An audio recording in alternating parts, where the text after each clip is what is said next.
अस्सलाम वालेकुम all of you, hope you all are doing very well. आज मैं आपके साथ शेयर करूंगी अपनी हज जर्नी 2022। अल्हम्दुलिल्लाह आई हैव डन हज this year by the grace of Allah. So I am going to share with you people all the details of the government hajj 2022। तो ये जो है वो चले हम स्टार्ट करते हैं, साथ साथ आप वीडियो भी देखते जाइए और मैं आपको डिटेल्स बताती जाती हूँ। इसमें मैं आपसे हज की पहले की भी डिटेल्स शेयर करूँगी, ड्यूरिंग द हज की भी जो भी डिटेल्स हैं वो भी शेयर करूँगी, और आफ्टर द हज जब हमारा मदीना में विज़िट हुआ था वो भी शेयर करूँगी। और वीडियो में मैं आपको सारे जो है वो होटल्स वगैरह, जो हमारा लंच और डिनर हुआ करता था गवर्नमेंट की तरफ से, वो सब मैं आपके साथ इस वीडियो में शेयर करने वाली हूँ। तो ये वीडियो आपके लिए काफ़ी इन्फॉर्मेटिव होने वाली है। But after watching the video अगर आपके कोई क्वेश्चंस हों तो वो आप कमेंट्स में भी पूछ सकते हैं। I will reply every one. अच्छा, तो अब हम स्टार्ट करते हैं। ये 2 बैग्स आपको नज़र आ रहे हैं। इनमें जो है वो एक लगेज है 30 kg का, और जो ऊपर वाला बैग है ब्लैक वाला वो 7 kg का हैंड कैरी है। हमारी जो फ़्लाइट थी वो उसकी एयरलाइन थी एयर ब्लू, जिसमें हमें सिर्फ एक लगेज अलाउ था 30 kg का और एक हैंड कैरी हमें अलाउ था 7 kg का। तो जब भी आप हज पे जाएं तो आप जो है वो इस तरह से एक पेपर पेस्ट करेंगे अपने जितने भी लगेजेस होंगे उन पे भी, और जो हैंड कैरी होंगे उन पे भी। उस पर आप अपना नेम मेंशन करेंगे, पासपोर्ट नंबर मेंशन करेंगे, कॉन्टैक्ट नंबर जो आपका सऊदीया वाला है वो मेंशन करेंगे, क्योंकि आजकल व्हाट्सएप तो सब जगह ही चलता है, तो वो वाला नंबर आप इसमें मेंशन कर सकते हैं। उसके अलावा पाकिस्तान का भी एक कॉन्टैक्ट नंबर आप मेंशन करेंगे, और ये पेपर आप पेस्ट कर देंगे लगेज पे भी और अपने हैंड कैरी पे भी। हमारी जो लगेज की लिमिट थी वो 30 kg थी और 7 kg का हमारा हैंड कैरी था। कोशिश करें जितनी लिमिट हो आप उतना ही वेट लेकर जाएं, ताकि आपको एयरपोर्ट पे किसी परेशानी का सामना ना करना पड़े। फ़्लाइट हमारी 1:30 पे थी रात में, लेकिन उन्होंने हमें जो है वो कहा था कि आप 6 घंटे पहले पहुंच जाइएगा, हाजी कैंप वालों ने, लेकिन हम 10 बजे तक पहुंचे थे। उसके बाद हमारा चेक इन हुआ, बोर्डिंग हुई, हमने नमाज इशा एयरपोर्ट पे ही अदा की। दूसरी इम्पॉर्टेंट बात यह कि जब भी हम हज के लिए जा रहे होते हैं और हमारी फ़्लाइट होती है जद्दा की, यानी हम मदीना नहीं जा रहे होते बल्कि हमारी डेस्टिनेशन अगर जद्दा होती है from any city of Pakistan, तो हमें घर से ही एहराम पहन के जो है वो जाना होता है, क्योंकि जाते के साथ ही हमें उम्रा अदा करना होता है, जिसके लिए हम घर से ही एहराम वेयर कर लेते हैं। और फिर प्लेन में अनाउंस हो जाता है मीकात का, तो हम उम्रे की नियत कर लेते हैं। ये एक ग्रीन कलर का कार्ड बहुत इंपॉर्टेंट होता है जो आपको मिलेगा। इसमें आपका ग्रुप नंबर, सारी चीज़ें मेंशन होंगी, होटल का नेम, रूम वगैरह, तो इस कार्ड को आपको वेयर करके रखना पड़ता है। बाकी ये जो है वो कराची एयरपोर्ट का हमारा वेटिंग एरिया था, जहाँ पे हम चेक इन और बोर्डिंग पास लेकर और वो ग्रीन कलर का कार्ड लेकर जो है वो हम फ्री हो गए थे। हमने जो है वो डिनर किया था जो हमें एयरलाइन की तरफ से ही मिला था। उसके बाद लैंडिंग के बाद हमने जो है वो जद्दा एयरपोर्ट पे हमारी बसेस पहले से ही खड़ी हुई थी, तो हमें वो मक्का ले आए थे। तो ये हमारा जो है वो मक्का का होटल है। जद्दा से जो मक्का का डिस्टेंस है वो बस में हमें लगे थे ऑलमोस्ट 3 आवर्स हमें लगे थे, क्योंकि बीच में बस के काफ़ी स्टॉप्स भी आ रहे थे जिसमें वो लोग सर्व करते हैं जमजम वगैरह और ब्रेकफास्ट के आइटम्स, तो इस वजह से हमें और थोड़ा टाइम लगा था। लेकिन हमें वेट नहीं करना पड़ा था बिल्कुल भी बस के लिए। बस हमारी लैंडिंग हुई है जद्दा एयरपोर्ट पे और हमारा बायोमेट्रिक हुआ, उसके बाद हम फ़ौरन ही बस में जो है वो रवाना हो गए थे मक्का के लिए। क्योंकि मक्का में एयरपोर्ट नहीं है, इसलिए जद्दा एयरपोर्ट पे लैंडिंग होती है जब हमें मक्का आना होता है। और एहराम भी आप वेयर करके आते हैं, क्योंकि मक्का आते के साथ ही उम्रा अदा करना होता है। लेकिन अगर आप मदीना जा रहे हैं तो फिर आपको एहराम पहनने की ज़रूरत नहीं है। फिर जब आप मदीने से मक्के आ रहे होंगे तो फिर आप एहराम वेयर करके आएंगे मदीने से। लेकिन हमें क्योंकि मक्का ही जाना था पहले, तो इस वजह से हम घर से ही एहराम पहन के गए थे। और जब मीकात की अनाउंसमेंट हुई प्लेन में, तो हमने उम्रे की नियत कर ली थी। उसके बाद हमारी लैंडिंग हुई और फिर हम बस के थ्रू हमें यहाँ पे मक्का होटल लेकर आया गया। हमारे होटल का नेम था नसाइम अल जोरी और ये अजियद स्ट्रीट पे था मक्का में। और it was very near to Haram Sharif. 3-4 minutes हमें बस में लगते थे हरम पहुंचने में, और वैसे हमारी 8-9 मिनट्स की जो है वो वॉक थी। आप देख सकते हैं होटल जो है वो न्यूली बिल्ड था, बहुत ज़बरदस्त होटल था, हर तरह की फैसिलिटीज़ होटल में थी। आप देख रहे हैं कि बिल्कुल ही नया बना हुआ होटल था, और हम बिल्कुल भी ऐसा होटल एक्सपेक्ट नहीं कर रहे थे, क्योंकि हमसे कहा गया था कि अजीज़िया में जो है वो ठहराया जाता है जो भी गवर्नमेंट आज़मीन हज होते हैं उनको। तो हमारा तो होटल जो है वो बहुत ज़्यादा करीब था हरम शरीफ के, और अजीज़िया में नहीं था, अजियद स्ट्रीट पे था।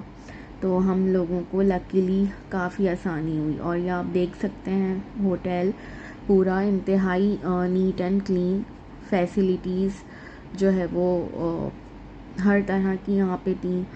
गर्म पानी, ठंडा पानी, और आब ज़मज़म ये लोग रख के चले जाया करते थे रूम के बाहर, तो हम ज़मज़म ही पीते थे।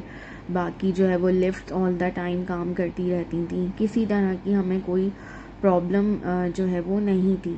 जब हम आए थे इस होटल में तो बड़े अच्छे से उन्होंने हमें वेलकम किया था, और हमें जो है वो आते के साथ ही ब्रेकफास्ट सर्व किया था।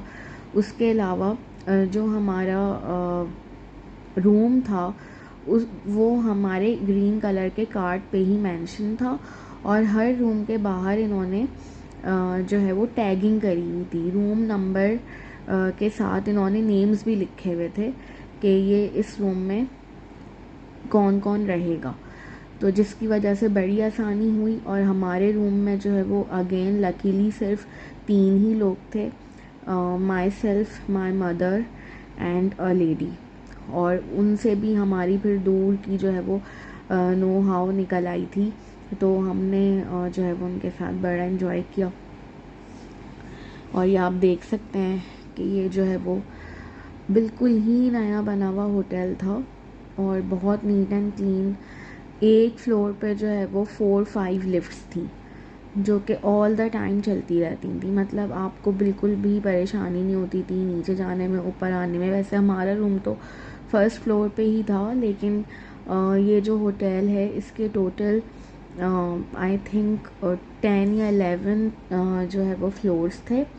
और जब खाने का टाइम होता था उस वक्त थोड़ा लिफ्ट्स वगैरह में रश होता था। जब लंच और डिनर और ब्रेकफास्ट का टाइम होता था तब जो है वो लिफ्ट्स में रश होता था, लेकिन उसके अलावा जो है वो बिल्कुल भी रश नहीं होता था, और बहुत ही ईजीली आप जो है वो लिफ्ट्स यूज़ कर सकते थे।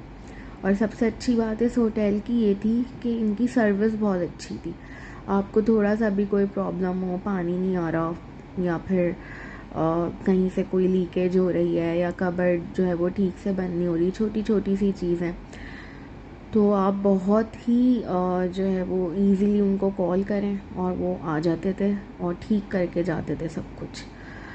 तो बहुत हमने इन्जॉय किया इस होटल में। जो है वो हर थोड़े थोड़े गैप के बाद किचन भी था हमारे रूम में, इलेक्ट्रिक केटल भी अवेलेबल था, हमें कुछ बाय करने की ज़रूरत नहीं पड़ी। और बस हम अपना चाय का सामान लेकर गए थे, मिल्क, टी और शुगर वगैरह। तो हम बहुत आराम से, वैसे तो हमें ब्रेकफास्ट में और रात के खाने में आफ्टर द डिनर चाय सर्व करते थे वो लोग, लेकिन हमारा जब शाम में भी दिल चाह रहा होता था तो केटल थी हमारे पास, तो हम आराम से जो है वो चाय बना के इंजॉय करते थे। मतलब हर एक ऐसी जर्नी है, लाइफ टाइम मेमोरेबल जर्नी, जिसमें आपका इंटरेक्शन हो रहा होता है डिफरेंट नेचर के लोगों के साथ, और यही आपका इम्तिहान होता है कि आप उनके साथ जो है वो एडजस्ट करें। जैसा भी होटल आपको मिले आपको गुजारा करना है, तो बस अल्लाह ताला से आसानी की दुआ करनी चाहिए कि अल्लाह ताला आसानी करे हर मामलात में। और सबको जो है वो मक्के मदीने की सैर करवाए और हज उम्रा करने की तौफीक अता करे।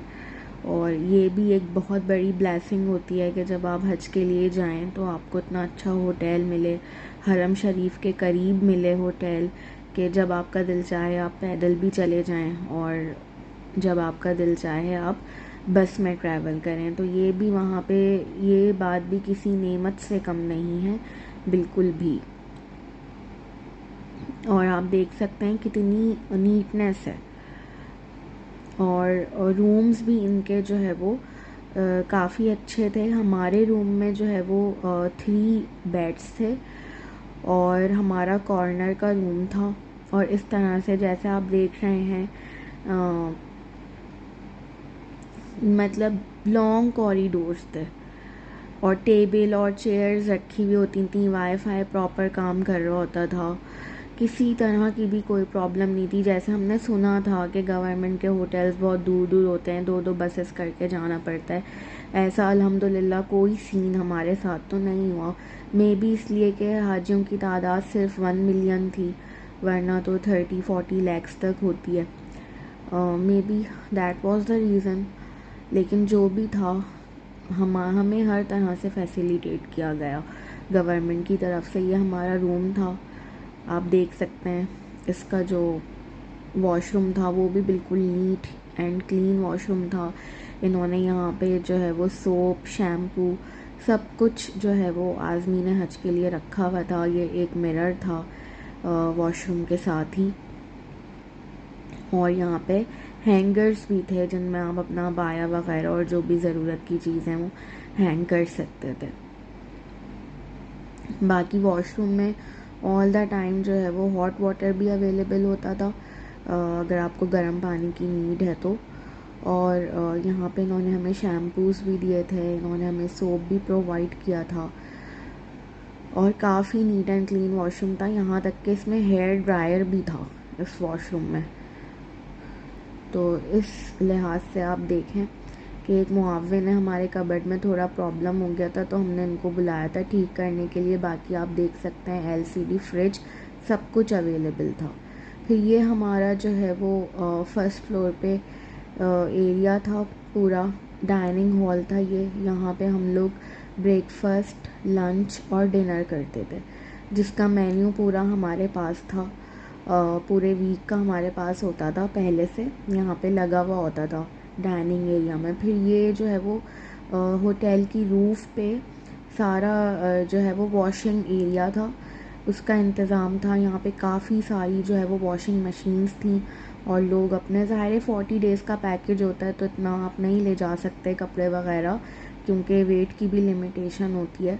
तो यहाँ पे लोग अपने एहराम वगैरह वॉश करके, अबाया वगैरह वॉश करके यहाँ पे जो है वो ड्राई करने के लिए डाल दिया करते थे। यहाँ पे लेडीज़ के टाइमिंग्स अलग थे और जेंट्स के टाइमिंग्स जो है वो यहाँ पे अलग थे। तो कोई बेपर्दगी का भी यहाँ पे सीन नहीं था। जिसका जिस वक्त टाइम होता था उसी वक्त जाते थे लोग और आराम से अपने कपड़े वगैरह जो है वो वॉश करके और यहाँ पे हैंग कर दिया करते थे और नेक्स्ट डे आकर ले जाते थे। और आप देख सकते हैं कितनी सारी वॉशिंग मशीन्स हैं अंदर, लाइन से लगी हुई होती थी। इनमें ऑल द टाइम पानी वगैरह सब अवेलेबल होता था, बस सर्व जो है वो अपना खुद लेना पड़ता था। उसके अलावा ये होटल के नीचे एक अफ़गानी भाई थे, उनका रेस्टोरेंट था।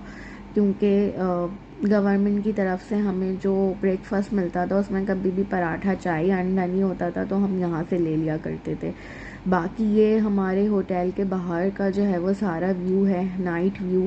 सामने भी एक होटल था। और सऊदी अरब की बहुत अच्छी बात है कि रोड कंडीशंस जो है वो एक्सीलेंट हैं। मतलब आप देख सकते हैं कि किस तरह की रोड कंडीशंस हैं। और ये पूरी आपकी अजियद स्ट्रीट है, क्योंकि हमारा होटल भी अजियद स्ट्रीट पे था। और जब भी हमें हरम जाना होता था यहीं से हमें बिल्कुल होटल के बाहर से बस मिलती थी और कभी कभी तो 2-2, 3-3 बसेस जो है वो खड़ी हुई होती थी।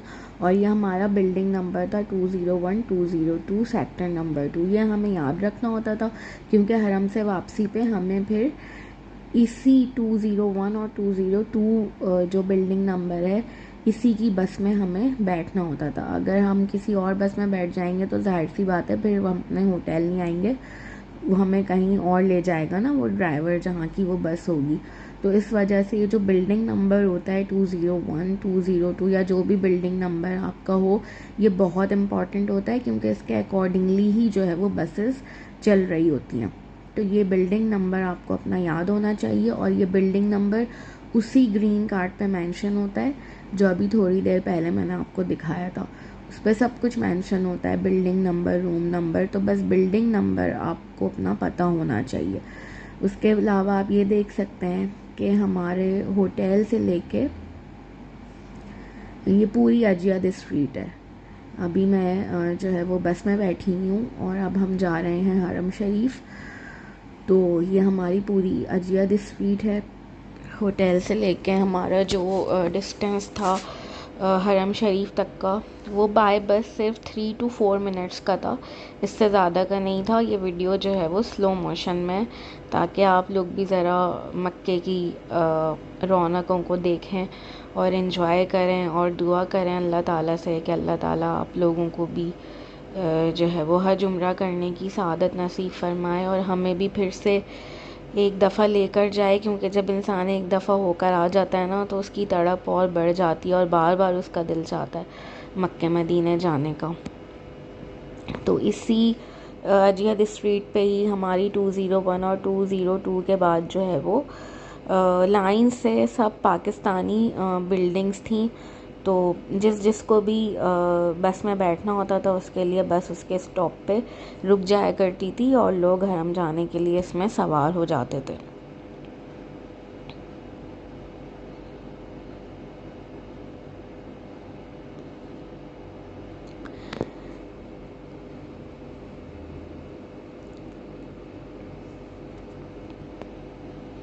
बहुत ही पुरसुकून माहौल मक्के का। और ये आप देख रहे हैं साथ ही जो है वो एक और बस आ गई है। मतलब इतनी फैसिलिटीज़ थी कि आपको वेट ही नहीं करना पड़ता था, बस आप निकलें अपने होटल से और बस आपके लिए जो है वो रेडी खड़ी हुई है। ये ऐसा कोई सीन नहीं था कि आप जो है वो आधे आधे घंटे तक या एक एक घंटे तक बस के इंतज़ार में खड़े हुए हैं कि बस आए, हम बैठें तो फिर हम जो है वो हरम शरीफ पहुँचें। इस तरह का कोई सीन नहीं था। ऑल द टाइम तहज्जुद के वक्त में भी जो है वो बसेस खड़ी रहती थी, और अगर एक बंदा भी होता था बस में तो बस चल जाया करती थी। कभी भी ऐसा नहीं हुआ कि उन्होंने ये वेट किया हो कि बस फुल होगी तो तभी बस चलेगी, ऐसा कभी भी नहीं हुआ।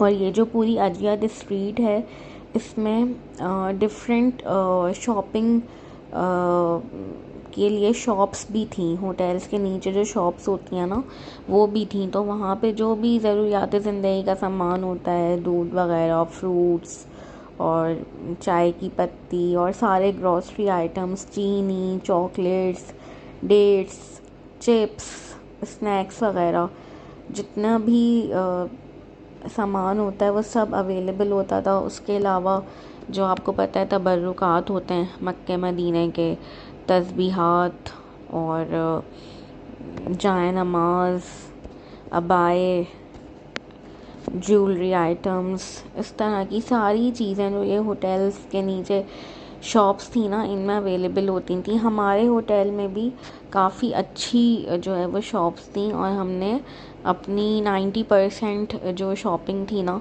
वो वहीं से की थी, क्योंकि उनकी क्वालिटी बहुत अच्छी थी।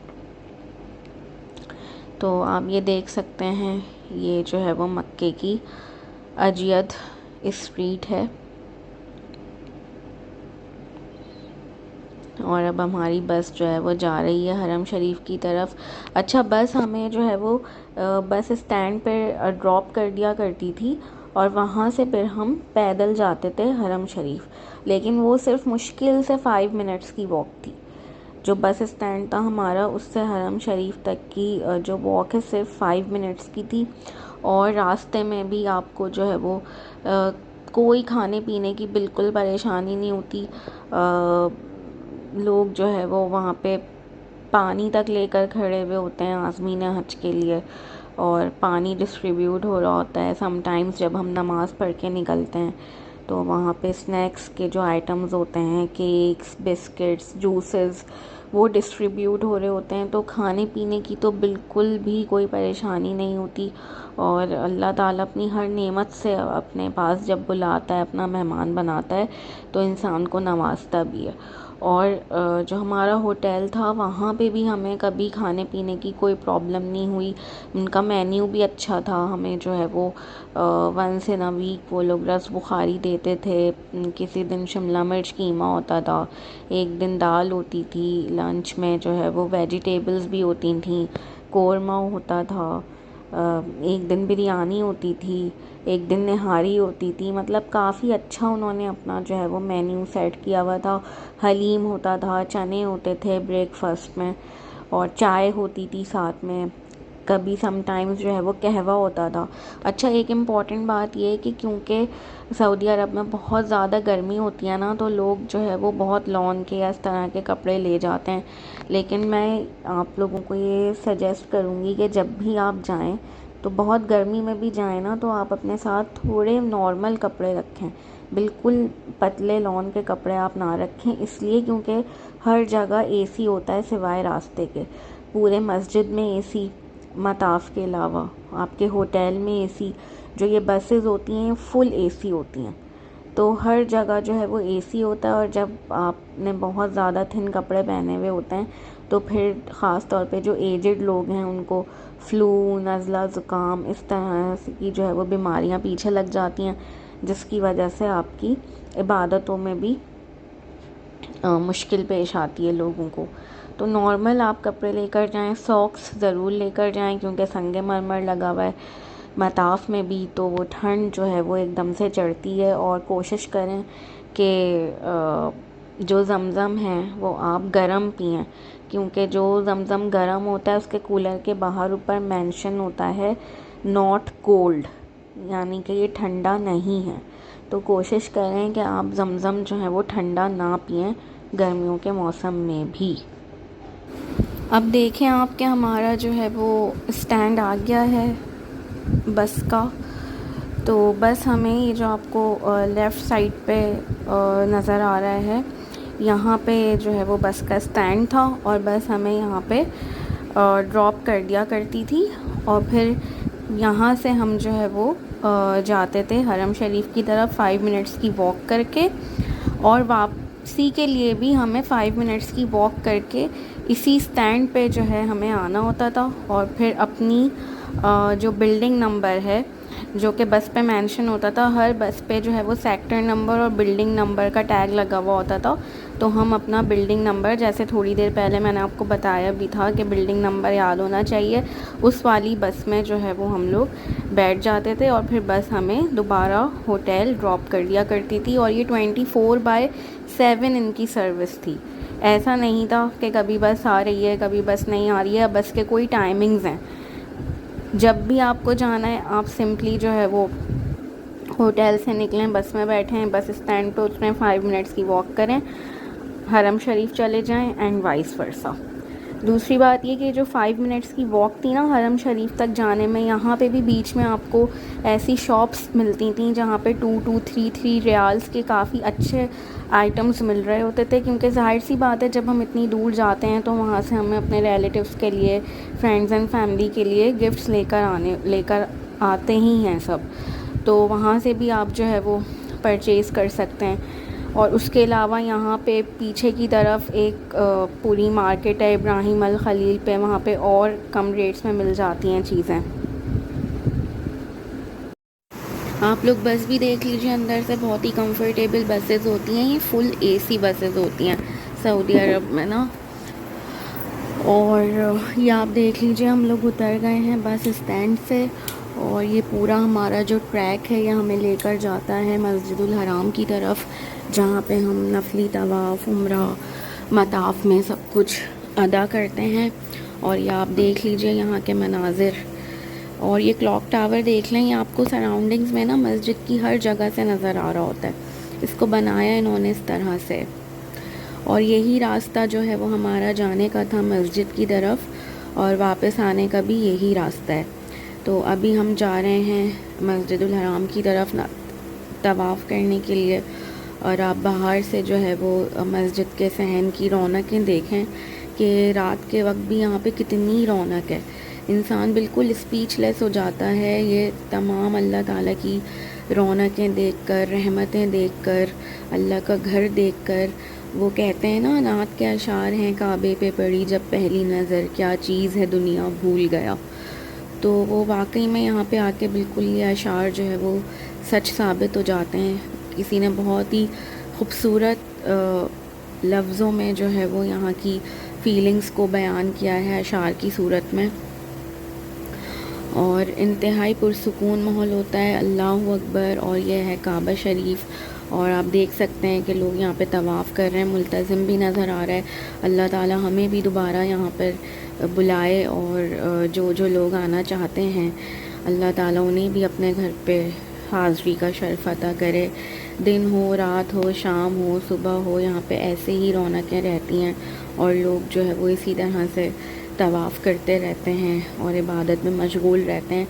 और ये तो वो जगह है जहाँ 70,000 फ़रिश्ते सुबह उतरते हैं, 70,000 जो है वो शाम में उतरते हैं, और हर कोई जो है वो दुआएं मांग रहा होता है, अल्लाह की इबादत कर रहा होता है।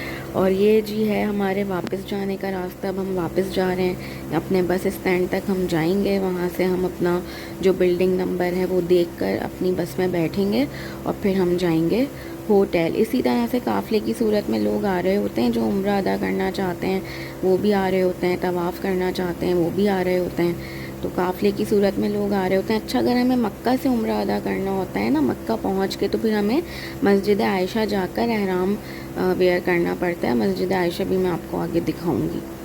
तो वहाँ जाने के लिए भी बसेस भी चलती हैं और आप टैक्सी में भी जा सकते हैं। 15-20 रियाल तक टैक्सी वाला ले जाता है आने जाने का। अच्छा, आप ये देखें, ये मस्जिद है और ये मस्जिदुल हराम का ही एक्सटेंशन है। मतलब इस जगह पे जाने के लिए, आप मस्जिद देखें कितनी हसीन इन्होंने बनाई है। इस जगह पे जाने के लिए आपको कहीं ट्रैवल नहीं करना पड़ता। ये आई थिंक गेट नंबर 100 है मस्जिदुल हराम का, वहाँ से एंटर होते हैं तो हम इस मस्जिद में पहुँचते हैं। ये है बिल्कुल साथ ही इब्राहिम अल खलील के जो रोड है ना, बिल्कुल ऑपोजिट है उसके ये मस्जिद। थोड़ा सा लेफ़्ट हैंड साइड पे जाके है मस्जिदुल हराम का पार्ट ही इन्होंने एक्सटेंड किया है, एक्सटेंशन दी है उसको। और आप देख सकते हैं इंतहाई खूबसूरत मस्जिद। यहाँ पे एक एरिया भी है जहाँ पे ग़िलाफ़े काबा पे टाँके लग रहे होते हैं। तो बहुत ही सादत की बात है अगर किसी को ये मौका मिल जाए कि वो ग़िलाफ़े काबा पे टाँका लगाए। ये जो पीछे पूरा एरिया आपको नज़र आ रहा है ना, ये है वो एरिया। ये इसके कुछ टाइमिंग्स होते हैं और वैसे मैंने सुना है कि नॉर्मली क्लोज़ ही रहता है, लेकिन आज़मीन हज के लिए इन्होंने कुछ टाइम के लिए इसको ओपन किया था। तो यहाँ पे जाके आप ग़िलाफ़े काबा में टाँका भी लगा सकते हैं। अभी मैं आगे जाके थोड़ा सा एक और क्लिप भी आपको दिखा दूँगी। आप मस्जिद के फ़ानूस देखें किस कदर हसीन है, और आप कलर स्कीम देखें, वाइट, ग्रे एंड ब्राउन। सुबहान अल्लाह, माशाल्लाह, बहुत ही इन्होंने हसीन ये पार्ट बनाया है, एक्सटेंशन जो इन्होंने दी है मस्जिदुल हराम को। और जितनी खूबसूरत ये हैं ना, उसकी 50% भी आपको वीडियो में नहीं नज़र आ रही, जो वहाँ खड़े होकर हम महसूस करते हैं। यहाँ से भी हम बैतुल्लाह की ज़ियारत कर सकते हैं, यहाँ से भी काबा शरीफ जो है वो नज़र आता है। अभी इसका काम हो रहा है, लेकिन इन्होंने आज़मीन हज के लिए इसको ओपन कर दिया था। बेइंतहा खूबसूरत जो है वो मस्जिद है। अच्छा, ये है वो जगह, जो जो पार्ट बनता जाते हैं पीछे लगाते जाते हैं। जैसे हजरत इस्माइल आपको लगा हुआ और मुल्तज़िम लगा हुआ नज़र आ रहा है।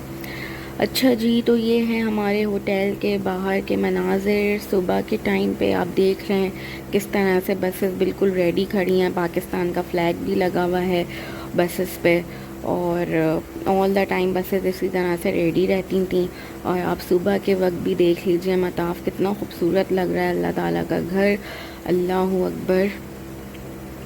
और इतनी गर्मी होती है, इतनी धूप होती है, बस अल्लाह ताला इंसान को हिम्मत देता है। खुदा के बहुत चाहने वाले हैं जो इतनी धूप गर्मी में भी जो है वो तवाफ़ करते हैं। अल्लाह ताला अपनी बारगाह में सबकी इबादतों को कबूल मकबूल फरमाए।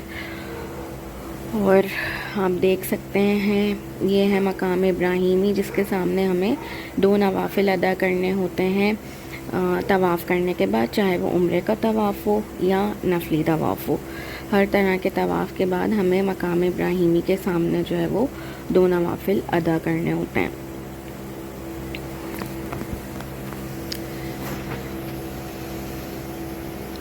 और ये एक्सक्लूसिव क्लिप आप लोगों के लिए मैंने बनाया है बहुत करीब से, और लोगों की भी फरमाइश थी कि बहुत करीब से काबा देखना चाहते थे। तो आप ये देखें, ये रुकन यमानी है, काबे का एक कॉर्नर, और ये काबतुल्लाह देखें आप इंतहाई करीब से। और गिलाफ नीचे तक होता है, लेकिन हज के मौके पे ये लोग ऊपर करते हैं आहिस्ता आहिस्ता, क्योंकि चेंज करना होता है। इस साल इन्होंने जो है वो 1 मुहर्रम को किया था। अच्छा, ये है जी मस्जिद आयशा, जिसका मैं आपको थोड़ी देर पहले बता रही थी। अगर मक्के से उम्रा करना है तो फिर यहाँ पे आके आपको एहराम पहनना होगा। अगर आप मक्के में ही मौजूद हो और नफली उम्रा करना चाहते हैं तो फिर यहाँ पे आके आपको एहराम पहनना होता है, उम्रे की नियत करनी होती है। चलें अब हम आपसे अपनी शेयर करते हैं हज की 5 डेज़ की जर्नी।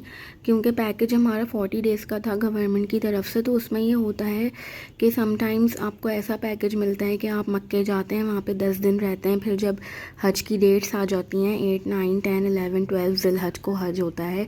ये जो 5 दिन होते हैं, फिर आप हज करते हैं, दोबारा मक्का आ जाते हैं और फिर आप मदीना चले जाते हैं। कुछ पैकेजेस ऐसे होते हैं जिनमें आप पहले मदीना जाते हैं, फिर आप जो है वो मक्का आते हैं, उम्रा अदा करते हैं, फिर हज के लिए चले जाते हैं। क्योंकि हज मक्के में नहीं होता, हज के लिए हमें डिफरेंट जगहों पे जाना पड़ता है। जो 5 दिन होते हैं ना, मिना, अरफात, मुज़दलिफ़ा, फिर वापस मक्का आना होता है, फिर मिना में रात गुजारनी होती है, जो एक पूरा प्रॉपर हज का तरीका है वो हमें करना होता है। क्योंकि मैं कोई आलिमा नहीं हूँ, आलिम दीन नहीं हूँ, तो मैं उस चीज़ में नहीं जाऊँगी कि आप पूरा प्रॉपर हज किस तरह से परफॉर्म कर सकते हैं। उसके लिए आपको बहुत वीडियोस मिल जाएंगी, लेकिन मेरा मकसद सिर्फ ये है कि मैं आपको एक पूरी जर्नी दिखा सकूं। तो ये है कि जब हमें हज के लिए मिना ट्रांसफ़र करना होता है गवर्नमेंट को, तो वो 7 ज़िलहज की लेट नाइट, क्योंकि मगरिब के बाद जैसे ही 7 ज़िलहज लग जाती है, तो या तो उसकी लेट नाइट या फिर 8 ज़िलहज की मॉर्निंग में जो है वो हमें ट्रांसफ़र कर देते हैं from Mecca to Mina by buses. एक पूरे प्रॉपर रूल्स एंड रेगुलेशंस होते हैं जिनको फॉलो करने होते हैं। आपको कार्ड्स दिए जाते हैं, वो आपको वेयर करने होते हैं। उसमें आपके कैंप का नंबर होता है, आपको जो है वो एक बैंड दिया जाता है जो आपको हाथ में टाई करना होता है, जिसमें आपका नेम, पासपोर्ट नंबर वगैरह सारी डिटेल्स होती हैं, जो कि आप हज के 5 दिन नहीं उतार सकते, वो आपको पहन के रखना होता है। क्योंकि वही एक ऐसी चीज़ है जिससे आपको रिकग्नाइज़ किया जा सकता है in case of any emergency और एनीथिंग एल्स, कि आप जो है वो किस कंट्री से बिलोंग करते हैं, क्योंकि पूरी दुनिया से लोग आए हुए होते हैं। अब ये कार्ड्स आप देख रहे हैं, इसमें से एक तो वही ग्रीन वाला कार्ड है जो मैंने पहले आपको दिखाया था। उसके अलावा ये जो आपको कार्ड नज़र आ रहा है जिस पर 21 मेंशन है, ये आपका मकतब नंबर है। ठीक है, इसको याद करना बहुत ज़रूरी होता है कि आपका मकतब कौन सा है। 21 हो गया। उसके अलावा ये जो आपको एक ग्रीन कलर का नीचे कार्ड नज़र आ रहा है E7F, जिस पे मेंशन है, और उसके आगे आप देखें 21 भी लिखा हुआ है। तो इसका यही मतलब है कि आपका मकतब नंबर 21 है मिना में, और E7 आपका कैंप नंबर है। यानी 21 मकतब में आपके जो कैंप का नंबर है वो E7 है, और F का मतलब है फ़ीमेल। ठीक है, F स्टैंड्स फॉर फीमेल। अगर मेल के लिए होता यही कार्ड तो उस पर होता E7M, M for male and F for female. ठीक है, तो इस कार्ड पे सारी आपकी डिटेल है कि आप 21 मकतब में जाएंगे, E7 कैंप में जाएंगे एंड F फॉर फीमेल। इसी तरह से आपको जो है वो एक बैंड भी मिलेगा जो आपको अपने हाथ में पहन के रखना होगा। ठीक है, तो ये लाइन से जो है वो वहाँ पे होते हैं camp E1, E2, E3, E4, E5, E6, और आप अपने कैंप E7 में चले जाएंगे। उसके बाहर मेंशन भी होता है। ठीक है, वो भी मैं भी आपको आके दिखाऊंगी। तो आपको जो है वो मिना में ट्रांसफ़र कर दिया जाएगा बाय बसेस, और जो बस है आपकी वो आपको आपके मकतब के सामने ही ड्रॉप करेगी। ठीक है, आपको मकतब नहीं ढूंढना पड़ता ड्यूरिंग द हज जर्नी। जो बस है वो मकतब के बिल्कुल बाहर आपको उतारेगी, आपको सिर्फ कैंप ढूंढना होगा उस मकतब के अंदर, जिसके लिए वहाँ पे लोग भी मौजूद होते हैं जो आपको गाइड कर रहे होते हैं कि आप राइट चले जाएं, लेफ़्ट चले जाएं, स्ट्रेट चले जाएं, कहाँ पे जाके आपको आपका कैंप मिल सकता है। जगह जगह पे उन्होंने मेंशन भी किया हुआ होता है कि ये कैंप इस डायरेक्शन में है, E1 से लेके E4 तक फॉर एग्ज़ाम्पल लेफ़्ट साइड पे। तो ऐसी कोई ऐसा सच परेशानी नहीं होती। अब ये देखें, हम रात में चले गए थे, फजर हमने वहीं पढ़ी थी और ये हमारा पाकिस्तानी मकतब था 21, जैसे मैंने अभी आपको बताया था, फ्लैग भी लगा हुआ है। इसके बाहर जो है वो उन्होंने हमें ड्रॉप कर दिया था। ये पूरा जो है मिना है बाहर से। हमारा जो मकतब नंबर 21 था वो तरीक अल जोहरा पे था। तरीक बेसिकली अरबी का लफ्ज़ है जिसके उर्दू के मायने होते हैं गली या रास्ता, ठीक है, इस तरह के मीनिंग्स होते हैं। तो हमारी जो गली थी उसका नाम था अल जोहरा स्ट्रीट। तो ये पूरी अल जोहरा स्ट्रीट है, यहाँ पे सब जो है वो पाकिस्तानी थे। और ये पूरी मिना की जो है वो खैमा बस्ती है जहाँ पे हमें हज का पहला दिन गुजारना होता है।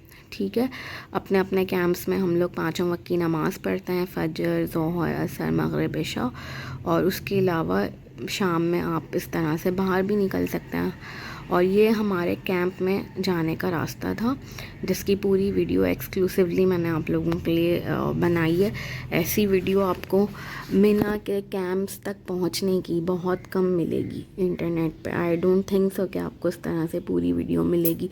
जैसे ही हम अपने मकतब के अंदर एंटर होते थे 21 मकतब में, ये रास्ता हमारा शुरू हो जाता था इस तरह से। और आप देख सकते हैं कि कैंप्स ही कैंप्स हैं दोनों तरफ। अच्छा, यहाँ पे कॉमन वॉशरूम्स होते थे, मेल्स के अलग होते थे, 9-10 फीमेल्स के अलग होते थे। तो वज़ू खाना भी अलग अलग होता था, कॉमन, जो कि आपको यूज़ करना होता था। ठीक है, तो इस तरह से हम अपने कैंप तक पहुंचते थे। जैसे ही हम अपने मकतब में एंटर होते थे सबसे पहले हमारा जो है वो वज़ू खाना था, फिर वॉशरूम्स थे और फिर ये रास्ता था। खाना पीना सब सऊदी गवर्नमेंट आपको कैंप में ही प्रोवाइड करती है। और हर थोड़े थोड़े गैप के बाद इस तरह के फ्रिज जो है वो लगे हुए होते हैं, जैसे अभी आपको नज़र भी आएगा। इसमें ऑल द टाइम ठंडा पानी, कोल्ड ड्रिंक्स पूरे 5 दिन तक अवेलेबल होती हैं। जितना दिल चाहे आपको पिएं आप, जब भी आपको प्यास लगे, कोई मसला नहीं है। ख़त्म भी नहीं होने पाता, वो दोबारा ला के रख देते हैं। अब आप यहाँ पे देख सकते हैं E7, वही जो मैंने आपको कार्ड पे दिखाया था ना, फीमेल। तो ये हमारा कैंप था अंदर से और बाहर टैग भी लगा हुआ था E7 फीमेल। ये जो है वो इस तरह से कैंप्स में बहुत सारी ख़वातीन होती हैं एट अ टाइम। और मेल्स का जो महरम होता है उनका कैंप भी सामने ही होता है। फिर हमने रात वहाँ गुजारी और जो सेकंड डे था उस दिन हम फिर अराफात आ गए। तो ये मैदान हशर होगा, यह मैदान अराफात है सारा। यहाँ पे भी हमें इसी तरह का कैंप मिला था। और बिल्डिंग नंबर आपको याद होना चाहिए 201, 202, जैसे मैंने पहले आपको वीडियो में बताया था हमारा था। तो उसी तरह से हमें बसेस ने ड्रॉप कर दिया था रात में। और फिर नेक्स्ट डे जो है वो पूरा हमारा जो 9 ज़िलहज का होता है वो अराफात में गुज़रता है। यहाँ पे भी खाना पीना सब मिलता है आपको सऊदी गवर्नमेंट की तरफ से। कोई खाने पीने की बिल्कुल कोई परेशानी नहीं होती। और फिर ये असर मगरिब का टाइम था, मैदान अराफात में ही जब वकूफ़ करना होता है, खड़े होकर दुआएं मांगनी होती हैं। तो I am getting little bit emotional by remembering those moments, क्योंकि बिल्कुल ऐसा महसूस होता है आपको कि खुदा आपके सामने, बस आप देख नहीं सकते आँखों से। यहाँ की जो फीलिंग्स है ना, इंसान कभी नहीं समझा सकता किसी दूसरे इंसान को। यहाँ जाके जो आप ख़ुद फील कर सकते हैं ना, वो आप किसी दूसरे को नहीं बता सकते। तो सेकंड डे हमारा अराफात में गुजर गया। ये जबल रहमत है, ये भी वहीं है। फिर थर्ड डे की जो रात होती है यानी अराफात में दिन गुजारने के बाद वो हमें मुज़दलिफ़ा में गुजारनी होती है। वहाँ भी आपको बसेस से भी जा सकते हैं, पैदल भी जा सकते हैं। तो ये मुज़दलिफ़ा का जो है वो पूरा ग्राउंड है सारा, आप यहाँ पे देख सकते हैं। औरतें, आदमी, बच्चे सब इन्हीं पत्थरों पे लेटे हुए होते हैं, क्योंकि इन्हीं पे ही हमें खुले आसमान के नीचे और पत्थरों पे रात गुजारनी होती है। और इसी जगह से हमें शैतान को कंकरियाँ मारने के लिए 72 पर पर्सन के हिसाब से कंकरियाँ जमा करनी होती हैं, जो कि हमने अपने प्लास्टिक बैग्स में जमा करके रख ली थी। उसके बाद हम पूरी रात यहाँ गुजार देते हैं। फिर जो हमारा 3rd डे होता है उसमें हम सुबह सुबह फजर के बाद निकलते हैं और हम जाते हैं पैदल मिना वापस अपने कैंप में, जो थोड़ी देर पहले मैंने अभी आपको दिखाया था ना। हम वहाँ फजर के बाद फ़ौरन यहाँ से निकल जाते हैं, इसके वकूफ़ का टाइम ख़त्म हो जाता है। यहाँ से निकलते हैं और पैदल अपने कैंप जाते हैं। फिर कैंप जाके उसी दिन हमें रमी करनी होती है, जमरात जाना होता है, यानी कि शैतान को कंकरियाँ मारने जाना होता है। 3 दिन तक हमें रमी करनी होती है। पहले दिन यानी जब हम मुज़दलिफ़ा से वापस आ गए, तो हज का तो वो हमारा 3रा दिन है, लेकिन रमी का पहला दिन है, ठीक है।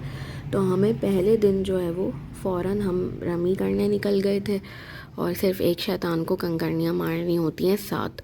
तो हमारे कैंप से जमरात का डिस्टेंस सिर्फ 10 मिनट का था। डिपेंड करता है कि आपका मिना का कैंप कहाँ है। तो हमारा जो मिना का कैंप था वहाँ से सिर्फ 10 मिनट का वॉकिंग डिस्टेंस था जमरात का। तो हम 10 मिनट में पहुँच गए थे। हमने शैतान को कंकरियाँ मारी, जिसको रमी कहते हैं, और फिर वापस हम अपने कैंप आ गए। फिर उसी दिन या नेक्स्ट डे आप तवाफ़ ज़ियारत को मक्का जाते हैं। वो आपको फिर अपनी कन्वेंस का इंतज़ाम खुद ही करना होता है। वहाँ पे आप पूरा खाने काबा का तवाफ़ करते हैं और सही करते हैं। तो ये सही वाली जगह है जो आपको नज़र आ रही है अभी। तो हम जो है वो 4th डे गए थे, क्योंकि जो हज का 3रा दिन होता है ना, उस दिन बसेस भी नहीं मिल रही होती हैं और टैक्सी वाले बहुत ज़्यादा पैसे मांग रहे होते हैं। तो हम फिर इस वजह से 4th डे गए थे और हमें बहुत आराम से जो है वो कन्वेंस मिल गया था। और हमने एक बड़ी गाड़ी कर ली थी और हमने 10 रियाल जो है वो सबको दिए थे। सब ने अपने 10 रियाल दिए थे, मतलब काफ़ी लोग थे हमारी गाड़ी में, तो पर हेड हमें 10 रियाल पड़ा था। तो फिर हम मक्का गए, वहाँ पे हमने तवाफ़ ज़ियारत किया और सही की, जो कि हज का हिस्सा है। और सही करने के बाद हम वहीं बाहर जो है वो बैठ गए थे। आप देख सकते हैं सही में कितना रश है। और ये जो फ़ानूस आपको नज़र आ रहा है ना, इसके नीचे सफ़ा का पहाड़ है। तो सही के लिए हमें सफ़ा से मरवा तक, फिर मरवा से सफ़ा तक, फिर सफ़ा से मरवा तक, इस तरह से हमें 7 राउंड्स जो है वो पूरे करने होते हैं। तो फिर हमारी सही जो है वो कंप्लीट होती है, क्योंकि ज़ाहिर सी बात है हज का तवाफ़ ज़ियारत और सही था तो रश भी बहुत था। उसके बाद हम तवाफ़ ज़ियारत और सही करने के बाद थोड़ी देर हम बाहर बैठ गए थे। तो वहाँ पे हमारी नज़र जो है वो पड़ी इस क्लॉक टावर पे। तो इसमें आप देख सकते हैं कि चेंज हो रहा था। कभी इसमें दुआ आ रही थी रब्बना तकब्बल मिन्ना इन्नका अंतस समीउल अलीम। कभी इसमें आ रहा था बिस्मिल्लाहिर्रहमानिर्रहीम। कभी इसमें दुरूद शरीफ आ रहा था। कभी इसमें हज मबरूर मेंशन हुआ था। तो काफ़ी अच्छा इसका लुक आ रहा था क्लॉक टावर का ना। बड़े अच्छे इसमें जो है वो हज की भी मुबारकबाद दी हुई थी इन्होंने, ईद की भी मुबारकबाद दी हुई थी, कलमा भी आता है इसमें, दुआएं भी आती हैं इसमें। तो अच्छा लगता है इसको देख के। जाहिर सी बात है लाइव देखने का अपना एक अलग ही मज़ा है।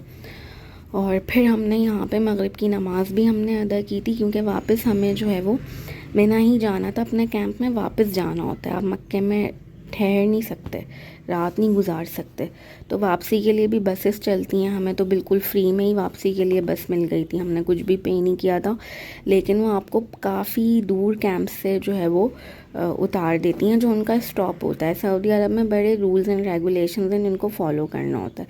जहाँ बस का स्टॉप होगा वो आपको वहीं से मिलेगी, और जहाँ उसको रुकना होगा वो आपको वहीं पर ही ड्रॉप करेगी। चाहे आपका कैंप नज़दीक हो दूर हो, उनको इस बात से कोई गर्ज नहीं है। जहाँ उनका स्टॉप होगा वो आपको वहीं पर ही बस ड्रॉप कर देंगे। तो हमने यहाँ पे मगरिब की नमाज़ पढ़ी थी तवाफ़ ज़ियारत और सही करने के बाद मक्का में। और फिर यहीं से जो है वो बस में बैठ के हम मिना चले गए थे और उसने बस वाले ने हमें जो भी उसका स्टैंड था वहाँ पे हमें ड्रॉप कर दिया था।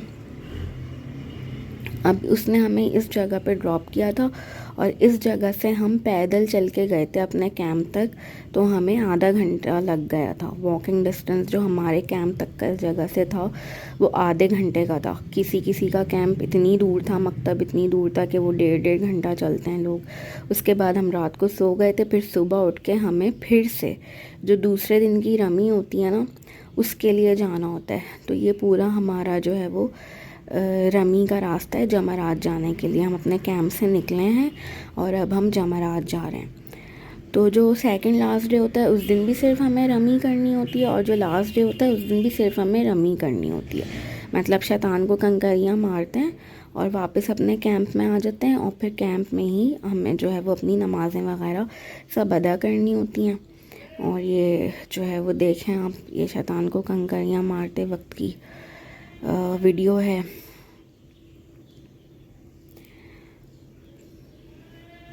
बड़ा सुकून मिलता है शैतान को कंकरियाँ मार के। वैसे तो हज की हर घड़ी आपके दिलो दिमाग को सुकून पहुंचाती है, लेकिन एक जो कहते हैं ना अंदर से खुशी बहुत होती है जब आप ये आखिरी रमी कर लेते हैं, तो बहुत खुशी होती है। क्योंकि ये शैतान ही है जो हर वक्त हमारे साथ रहता है और हमें भड़काता रहता है हर चीज़ में। तो बड़ी खुशी होती है शैतान को कंकरियाँ मार के ना। तादाद तो उनकी सिर्फ ये है कि 7 मारनी होती हैं डेली, लेकिन दिल चाहता है कि बहुत सारी कंकरियाँ सब मार दें हम। ये वही जमरात का हिस्सा है। ये हम वापस जा रहे थे अपने कैंप रमी करके। तो ये हमारी जो है वो लास्ट रमी हमने की थी ना जिस दिन, जैसे जब हमारा हज मुकम्मल हो गया था बिल्कुल, फिर कोई अरकान बाकी नहीं थे, तो पैदल ही जाना होता है इस तरह से मिना वापस अपने कैंप तक। अभी आपकी लक है कि आपका कैंप किस जगह पे लोकेटेड है, क्योंकि हमारा जो मकतब था ना उससे जाने वाला रास्ता तो बहुत करीब था, लेकिन वापस आने में हमें काफ़ी टाइम लग जाता था और पैदल ही जाना आना होता है। तो आप देख सकते हैं ज़्यादा रश नहीं है क्योंकि सिर्फ 10 लाख लोग अलाउ थे हज के लिए। तो हर चीज़ आराम आराम से सुकून से हो गई और बहुत ज़्यादा फैसिलिटेट भी किया गवर्नमेंट ने। फिर हम वापस अपने कैंप चले गए थे। आखिरी रमी करने के बाद वहाँ से हमने अपना बैग वैग सब उठाया जो हम लेके गए थे, 5 दिन का सामान, और ये हमारा फिर वापसी का सफ़र शुरू हो गया मक्के की तरफ। तो गवर्नमेंट आपको जिस तरह से मिना पहुंचाती है ना, उसी तरह से आपको मिना से मक्का भी खुद ही पहुंचाती है बसेस में। बसेस आपको टाइम बता दिया जाता है कि आप इस वक्त तक जो है वो रमी करके आ जाएं, इतने बजे बसेस चल जाएंगी। तो लोग आ जाते हैं और फिर उनको इसी तरह से बस से उनको जो है वो ट्रांसफ़र कर दिया जाता है। अच्छा, ये जो मोमेंट्स होते हैं ना इस तरह से पेनफुल होते हैं कि जब आप मिना छोड़ के जा रहे होते हैं तो आपको अपना पूरा हज रिकॉल कर रहे होते हैं 5 दिन का ना, और बस आप यही दुआएं करते हुए मिना को छोड़ते हैं कि अल्लाह ताला हमें दोबारा तौफीक अता करे। फिर जब हम मक्के वापस आ गए तो उन्होंने हमें इतने अच्छे से वेलकम किया। आप देख सकते हैं फ्रिज भरा हुआ है। इसके अलावा भी बहुत कुछ था, मतलब पूरा प्रॉपर अरेंज किया हुआ था होटल में, खुशी में मिठाइयाँ के हाजी वापस आए हैं, और इतना बांटा था उन्होंने जमरात में भी। बहुत खाने पीने का कोई इशू नहीं है। सऊदी अरब में बहुत अच्छे से हाजियों को वेलकम करते हैं जब वो हज करके वापस जो है वो मक्का आते हैं। तो ये हमारे मक्का के होटल का ही फ्रिज है। मैंने कहा जो लोग खाने पीने के शौकीन हैं वो ज़रा देख लें कि जब वो हज पे जाएंगे तो इंशाअल्लाह ताला जैसे हमें कोई प्रॉब्लम नहीं हुई और अच्छे से अच्छा उन लोगों ने हमारे खाने पीने का ख्याल रखा, वेलकम किया। आप लोगों के साथ भी ऐसे ही होगा। अनकाउंटेबल चीज़ें होती थी, आपका जितना दिल चाहे आप लें। उन्होंने पूरा काउंटर सजा दिया था एक के, और भी बहुत सारे आइटम्स थे जो हमने वहीं खा लिए थे। ज़ाहिर वो फ्रिज में रखने वाले नहीं थे क्योंकि हम लोग 3 लोग भी थे ना, तो ये 3 लोगों का सामान है पूरा।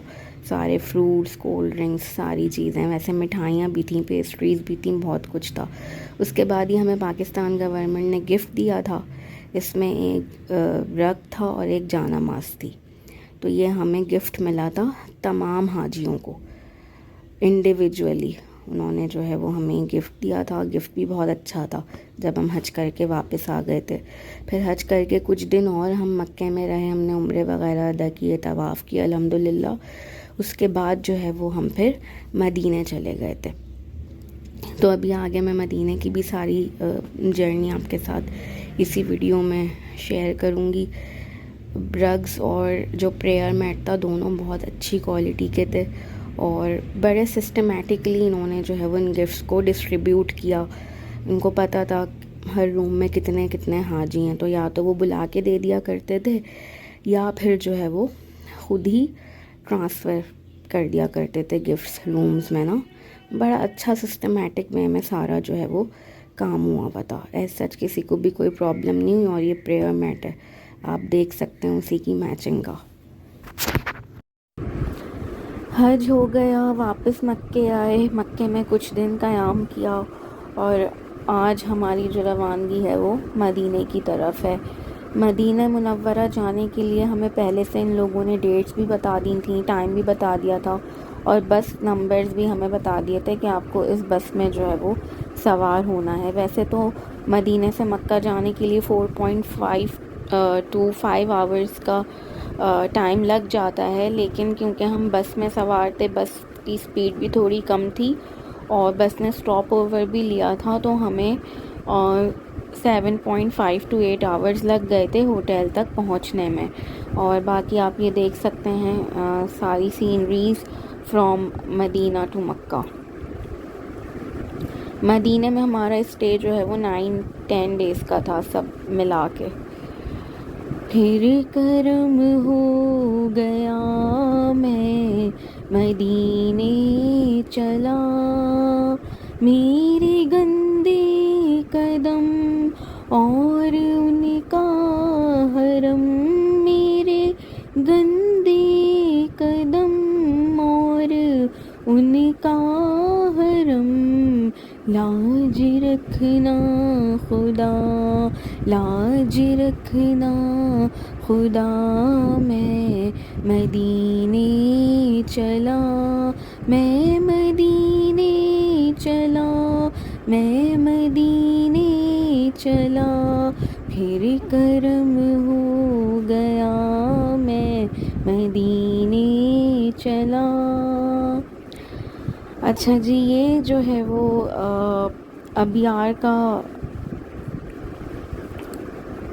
अबियार जगह का नाम है और यहाँ पे स्टॉप ओवर लिया था बस ने हमारी। और आप देख सकते हैं हमारी बस है सिल्वर कलर की और इस जगह पे कैफ़े भी था, स्नैक्स भी थे, मस्जिद भी थी, वॉशरूम्स भी थे। तो यहाँ पे हमने ऑलमोस्ट 1 आवर के लिए स्टे किया था और ये भी काफ़ी खूबसूरत जगह थी। इसकी सराउंडिंग्स में जो है वो माउंटेन्स थे, बीच में आबादी थी, जैसे कि आप देख सकते हैं फ्लैट्स वगैरह भी हैं, घर भी हैं और सराउंडिंग्स में इसके सारे माउंटेन्स थे। तो अच्छी जगह थी ये। यहाँ पे एक छोटा सा डेट्स गार्डन भी था, ये जो आपको नज़र आ रहा है, ये भी बड़ा खूबसूरत था यहाँ पे। और उसके बाद फिर चाय वाय पीने के बाद, रेस्ट करने के बाद, वॉशरूम से फ्री होने के बाद हम लोगों ने दोबारा अपनी जर्नी को कंटिन्यू किया मदीने की तरफ। ज़्यादातर जो रास्ता है वो आपका पहाड़ों के बीच में से ही होता हुआ गुज़रता है। जब हम मदीना जाते हैं दोनों तरफ राइट साइड पे भी माउंटेन्स होते हैं, लेफ़्ट साइड पे भी माउंटेन्स होते हैं और बीच में जो है वो बस या गाड़ी आपकी चल रही होती है। हम लोग ब्रेकफास्ट करके सुबह निकल गए थे 6:15 बजे और तकरीबन 1:30-2 बजे तक हम लोग पहुँचे हैं अपने होटल और वहाँ जाके भी हमने लंच किया था।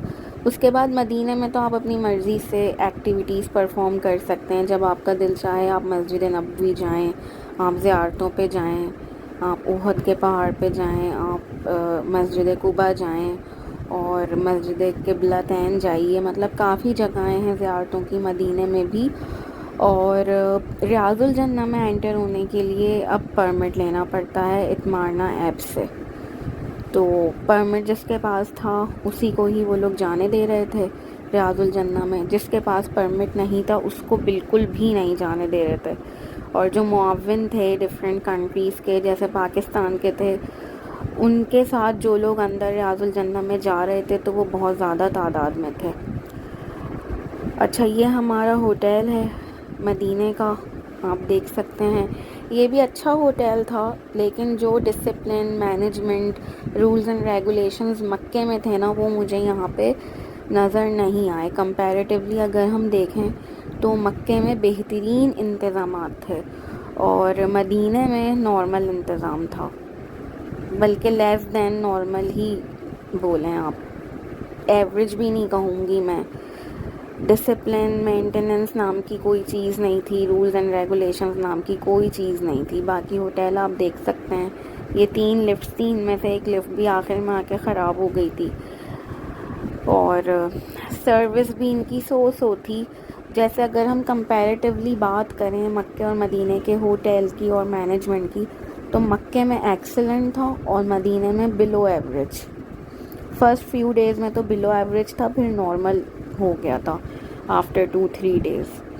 और ये आप देख सकते हैं सुबह के टाइम पे मस्जिद नबवी में हम जिस गेट से एंटर होते थे, उसका जो नंबर था गेट का, वो था 316 और ये बिल्कुल सुबह सुबह के मनाजिर हैं।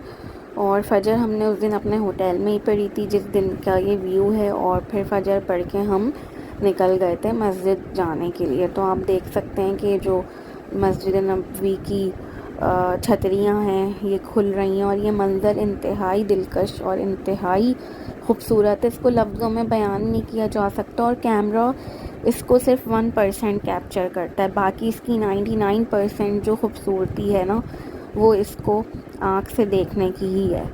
आप वीडियो में उसको उस तरह से वैसे फ़ील ही नहीं कर सकते जैसा जब ये मंज़र लग रहा होता है ना, जब ये छतरियाँ खुल रही होती हैं, और ख़ास तौर पे सुबह सुबह के टाइम जस्ट आफ्टर फजर। बहुत ही हसीन ये मंज़र लगता है, बहुत अच्छा इसका व्यू आ रहा होता है और बहुत अच्छा फ़ील हो रहा होता है देख के।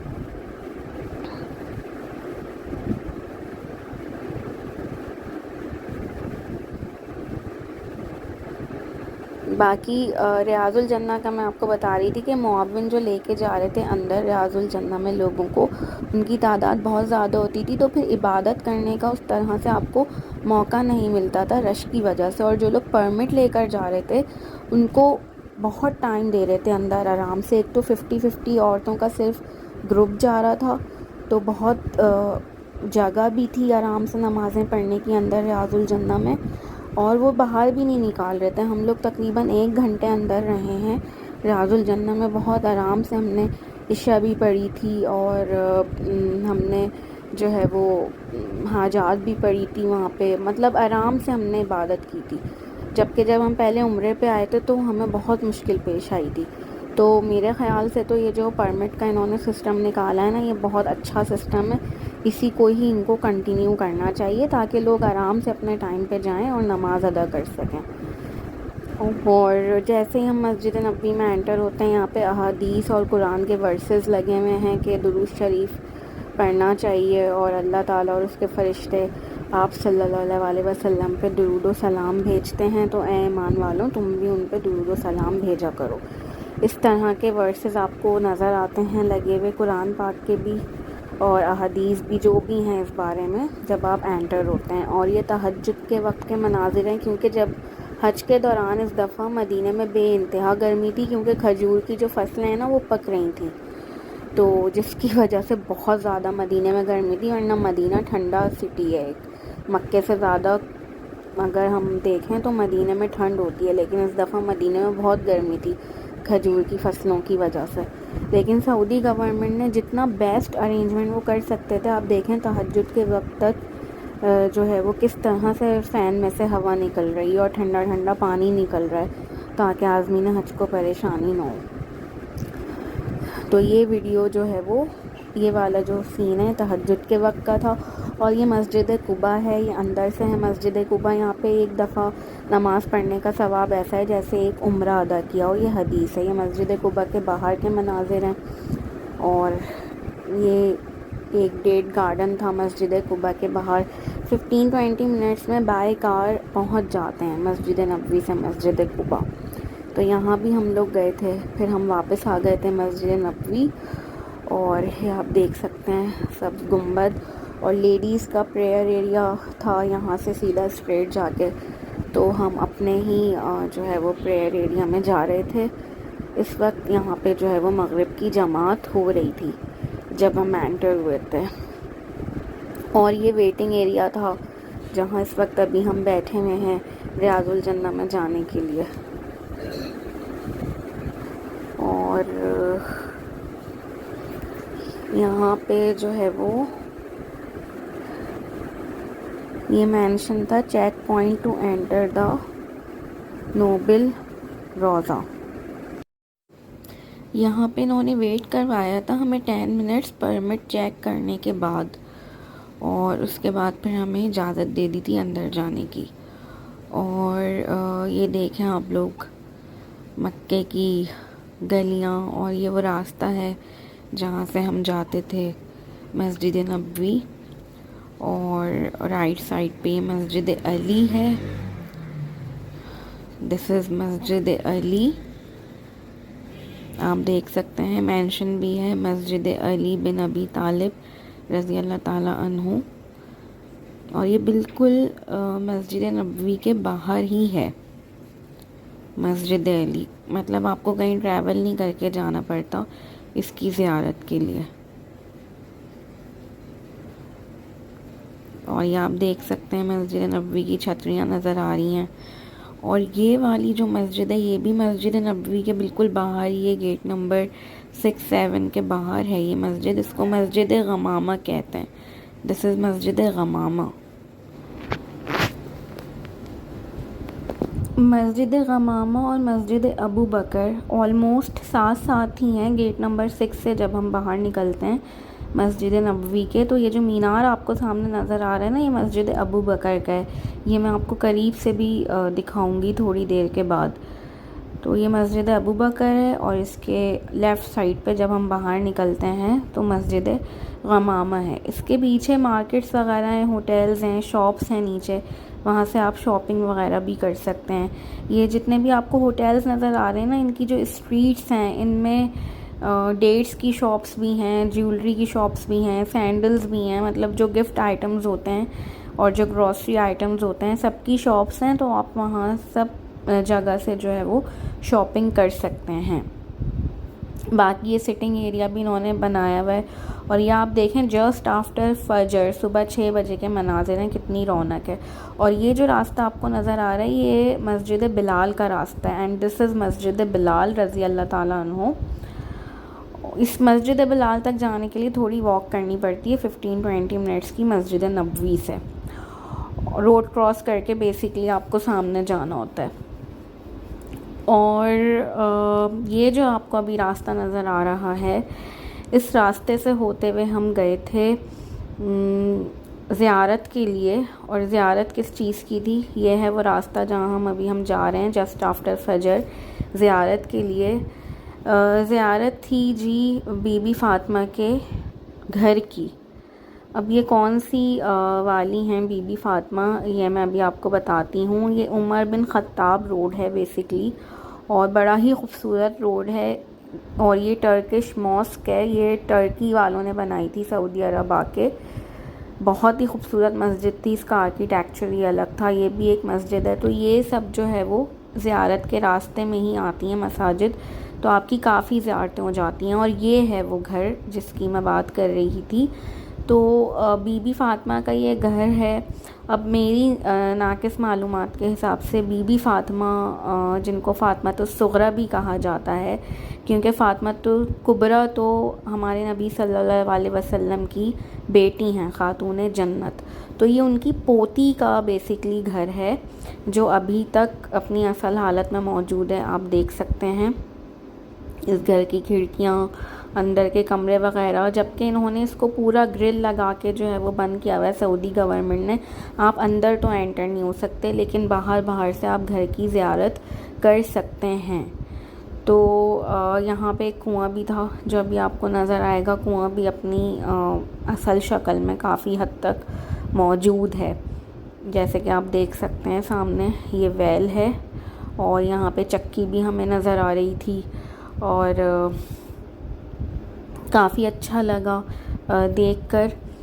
ये आप देख सकते हैं सामने से कुआं, और ये पूरा घर का जो है वो बैक साइड है जिसको उन्होंने पैक किया हुआ है।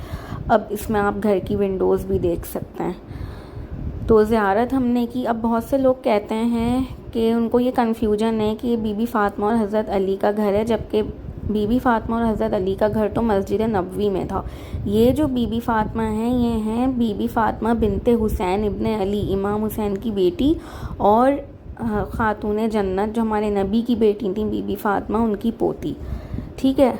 अच्छा, अब ये है फूड मास्टर, और फूड मास्टर भी मदीने में है। तो जब भी आप अरेबिक खाना खा खा के थक जाएं कम नमकीन मिर्चों वाला, तो आप यहाँ पे आइए। यहाँ पे आपको पाकिस्तानी टेस्ट मिलेगा।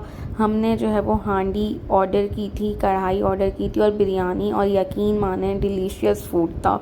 सिटिंग अरेंजमेंट भी इनका अच्छा था। और ये है जी जबल उहद। रात का इसका व्यू ऐसा होता है। और फिर अगेन हम मस्जिद नबवी आते जाते रहते थे, ज़्यादातर कोशिश करते थे नमाज़ वहीं पढ़ें। तो ये मस्जिद नबवी के रात के मनाज़िर हैं, मस्जिद नबवी के सहन के। अच्छा, एक बात मैं आप लोगों से करना चाह रही थी कि अभी जो मैंने आपको ज़ियारत दिखाई बीबी फ़ातिमा की, तो मेरी नॉलेज के हिसाब से वो जो घर है वो बीबी फ़ातिमा बिनते हुसैन इब्ने अली रज़ी अल्लाह ताला अन्हु का है, यानी कि इमाम हुसैन की बेटी, और बीबी फ़ातिमा जो ख़ातून जन्नत हैं उनकी पोती का वो घर है। दादी और पोती का नाम सेम था, इसलिए जो हमारे नबी की बेटी हैं उनको फ़ातिमातुल कुबरा कहा जाता है, यानी कि बड़ी फ़ातिमा, और उनकी जो पोती हैं उनको फ़ातिमातुस सुगरा कहा जाता है, यानी कि छोटी फ़ातिमा। लेकिन बहुत से लोगों को जो है वो ये बात नहीं मालूम, तो वो ये समझते हैं कि वो जो घर है वो बीबी फ़ातिमा और हज़रत अली का घर है, जबकि मेरी नॉलेज के मुताबिक ऐसा नहीं है। तो अगर आप लोगों को इस बारे में कुछ पता हो और अगर मैं गलत कह रही हूँ तो आप लोग प्लीज़ मुझे करेक्ट कीजिएगा। कमेंट बॉक्स में मुझे बताइएगा कि मैंने आपको सही इन्फॉर्मेशन दी है, ऐसा है या नहीं है, क्योंकि मैंने इसके ऊपर काफ़ी रिसर्च की। और जब मैं ज़ियारत के लिए गई तब भी मेरे जहन में ये बात आई कि बीबी फ़ातिमा को हुजरा तो मस्जिद नबवी में था, तो फिर वो यहाँ पे क्या शिफ्ट हो गई थी या क्या ऐसी बात थी। तो फिर रिसर्च करके मुझे ये बात पता चली कि नहीं, ये ख़ातून जन्नत हमारे नबी की जो बेटी हैं बीबी फ़ातिमा, ये उनका घर नहीं है बल्कि उनकी पोती का घर है, और उनकी पोती का नाम भी जो है वो फ़ातिमा ही था, जो इमाम हुसैन की बेटी थी, ये उनका घर है। मुझे ये पता चला, तो वही मैं आपको बता रही हूँ। अब आप लोगों के पास जो इन्फॉर्मेशन हो वो आप मेरे साथ शेयर कीजिएगा, और अगर मुझे गलत हो मेरी मालूमात तो उसके लिए भी मुझे सही बताइएगा कि सही इसकी क्या हकीकत है। और आप देख सकते हैं मस्जिद नबवी, सुभान अल्लाह, अल्हम्दुलिल्लाह, अल्लाह ताला ने हमें मौका दिया अपने महबूब के रोज़े पे हाज़री देने का। और ये आप जो है मस्जिद नबवी के अंदर के मनाज़िर देखें। मस्जिद नबवी की एक एक जगह बहुत खूबसूरत है। आप छतें देखें, इसमें कशीदाकारी देखें, और कलर कॉम्बिनेशन देखें, आँखों की ठंडक जो है ना मिल जाती है जब हम मस्जिद नबवी को देखते हैं तो। और ये आप इस मंज़र की खूबसूरती देखें, जस्ट आफ्टर फजर के जो है वो मनाज़िर हैं, बहुत ही इंतहाई खूबसूरत मंज़र, इंतहाई खूबसूरत मंज़र कि मेरी दुआ है कि जिन जिन लोगों ने इस मंज़र को नहीं देखा वो अपनी आँखों से जो है वो इस मंज़र को देखें। जब ये छतरियाँ खुल रही होती हैं और जब बंद हो रही होती हैं तब भी ये बहुत हसीन लगती हैं। तो ये बिल्कुल फजर के बाद के मनाज़िर हैं।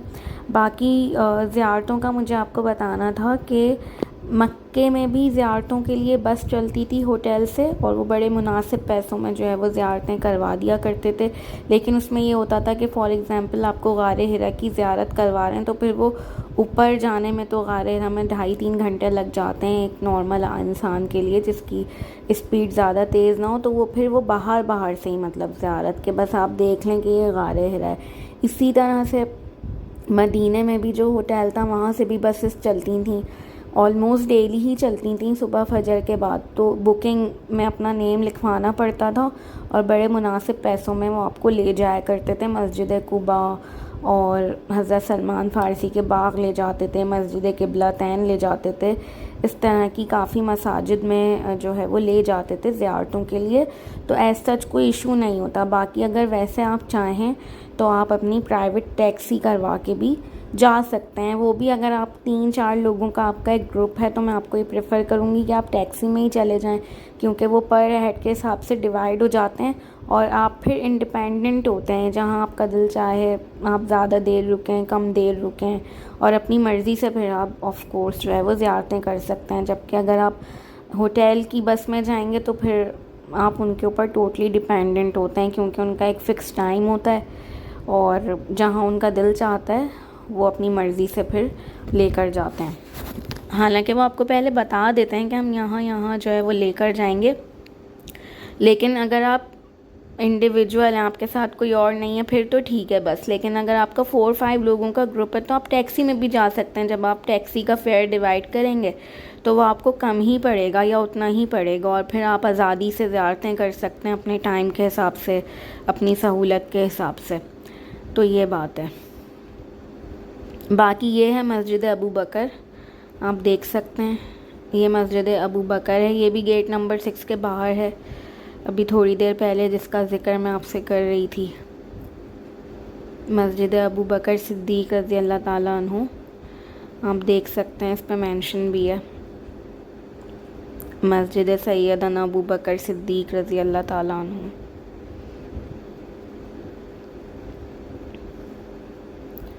और ये बिल्कुल फ़जर के बाद के मनाज़िर हैं। इंतहाई खूबसूरत मनाज़िर थे उस दिन, जिस दिन मैंने ये वीडियो बनाई थी ना। बहुत ही आसमान के रंग ही अलग थे उस दिन। और ये बस है जो मदीना में चलती है टूरिस्ट के लिए, मदीने की सैर कराने के लिए। मैंने सोचा आप लोगों को ये भी दिखा दूं। तो ये थी जी हमारी जर्नी पूरी हज की। होपफुली आप लोगों को पसंद आई होगी। आप लोगों का कोई भी क्वेश्चन हो मुझसे कमेंट बॉक्स में आप ज़रूर पूछिएगा, मैं सबका रिप्लाई करूँगी। दुआओं में याद रखिएगा और वीडियो पसंद आई हो तो चैनल को सब्सक्राइब ज़रूर कीजिएगा और वीडियो को शेयर भी कीजिएगा, ताकि ज़्यादा से ज़्यादा लोग मक्के मदीने की भी सैर कर सकें और हमें भी दुआओं में याद रखें। अपना बहुत ख्याल रखिएगा। अल्लाह हाफ़िज़।